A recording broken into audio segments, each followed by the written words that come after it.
ঈদের ছুটি কাটাতে সমুদ্র এবং নদী কেন্দ্রিক পর্যটন কেন্দ্রগুলোতে ঢল নেমেছে পর্যটকদের। এ বিষয়ে আমরা আরো বিস্তারিত জানবো। এই মুহূর্তে চট্টগ্রাম থেকে আমাদের সঙ্গে যুক্ত আছেন সহকর্মী হোসাইন জিয়াদ এবং রাজশাহীর পদ্মার পাড় থেকে আমাদের সঙ্গে যুক্ত আছেন সহকর্মী রাকিবুল হাসান। জিয়াদ এবং রাকিব, আপনাদের দুজনকে ঈদ শুভেচ্ছা জানাচ্ছি এবং একই সঙ্গে আপনাদের কাছে যেটি জানতে চাই যে এই মুহূর্তে জিয়াদ, শুরুতে আপনার কাছে যাচ্ছে যে পতেঙ্গাতে এই মুহূর্তে কি চিত্র আপনি দেখতে পাচ্ছেন, বিস্তারিত জানাবেন আমাদের। তন্ময়, সারা বছর অফিস কিংবা ঘরের কাজে যারা নগরীতে একেবারে পিষ্ট হন, ক্লান্ত হন, তারা আসলে একটি বন্ধের জন্য আসলে অপেক্ষা করেন। ঈদ একটি মোক্ষম সুযোগ এনে দিয়েছে, দীর্ঘ 9 দিনের একটি বন্ধের সুযোগ এনে দিয়েছে, যেখানে পরিবার পরিজন বন্ধু বান্ধবের সাথে আসলে ঈদের সময়টুকু কাটানোর সুযোগ এসেছে। তারা আসলে বিশাল বিস্তীর্ণ জলরাশি কিংবা সবুজ শ্যামল পাহাড়, নেমে আসা ঝর্ণা দ্বারা অর্থাৎ প্রকৃতির মাঝে সেই ক্লান্তি ভোলার চেষ্টা করছেন। আমরা এই মুহূর্তে আছি চট্টগ্রামের পতেঙ্গা সমুদ্র সৈকতে। আপনি নিশ্চয়ই দেখতে পাচ্ছেন যে লাখো মানুষের ভিড়। শুধু চট্টগ্রাম নয়, আশেপাশের উপজেলা এবং দেশের নানা প্রান্ত থেকে বন্ধু বান্ধব, পরিবার পরিজন নিয়ে আসলে হাজির হয়েছেন পতেঙ্গার এই সমুদ্র সৈকতে বিস্তীর্ণ জলরাশি দেখতে এবং সূর্যাস্তের যে মনোরম দৃশ্য সেটি দেখার জন্য আসলে এসে হাজির হয়েছেন। এবং একটু বলে রাখি, এই পতেঙ্গা সমুদ্র সৈকতের পাশেই কিন্তু নতুন বিনোদন কেন্দ্র হয়ে উঠেছে কর্ণফুলী টানেল, এবং এই কর্ণফুলী টানেলটি পাড়ি দিলেই অপর পাশে আনোয়ারার যে পার্কি সমুদ্র সৈকত, সেই সমুদ্র সৈকতও কিন্তু এবার নতুন মাত্রা পেয়েছে টানেলের কারণে। সব মিলিয়ে আপনি দেখছেন যে এই বিশাল বিস্তীর্ণ জলরাশিতে অনেকেই তাদের গা ভেজাচ্ছেন, বন্ধুবান্ধব সহ পানিতে নেমেছেন, অনেকেই স্পিড বোটে করে গভীর সমুদ্রের দিকে ছুটে যাচ্ছেন এবং অনেকেই আসলে বিদেশি জাহাজ, যেগুলো সবসময় দেখা যায় না, সমুদ্রের পাশে এসে দাঁড়িয়েছে, বিরল এই দৃশ্য দেখার জন্য হাজির হচ্ছেন এবং তাদের ক্লান্তিটি ভুলছেন। আর চট্টগ্রাম কিন্তু পর্যটকদের জন্য অন্যতম আকর্ষণীয়।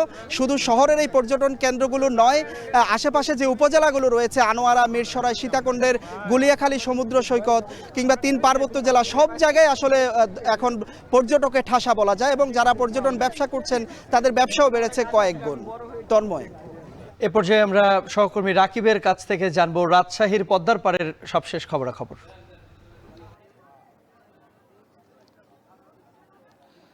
তন্ময়, জল আর জীবনের সম্পর্ক যেন ওতপ্রোতভাবে জড়িত, যার কারণে আসলে গতকালকে ঈদে আত্মীয় স্বজনের বাসায় ঘোরাফেরার পরবর্তীতে কিন্তু আসলে এবারে আমরা যেটি লক্ষ্য করছি যে নদী যে জলের একটা বড় উৎস, সেখানে কিন্তু সাধারণ মানুষের ঢল নেমেছে এবং কিছুক্ষণ আগে আমরা দেখেছি যে গুচ্ছভাবে গ্রুপ করে কিন্তু আসলে এখানে এসেছে, দূর দূরান্ত থেকে সাধারণ মানুষ এখানে এসেছে এবং এখানে নৌ ভ্রমণে কিন্তু অনেকে বের হয়েছে এবং যেটি আমরা লক্ষ্য করছি, এখানে বিভিন্ন প্রান্ত থেকে মানুষ আসছেন, নদীতে নামছেন এবং এই নৌ ভ্রমণের পাশাপাশি চরে যাচ্ছেন এবং সেখানকার যে নৈসর্গিক সৌন্দর্য সেটি উপভোগ করার জন্য কিন্তু মানুষ একেবারে উন্মুখ হয়ে আছে।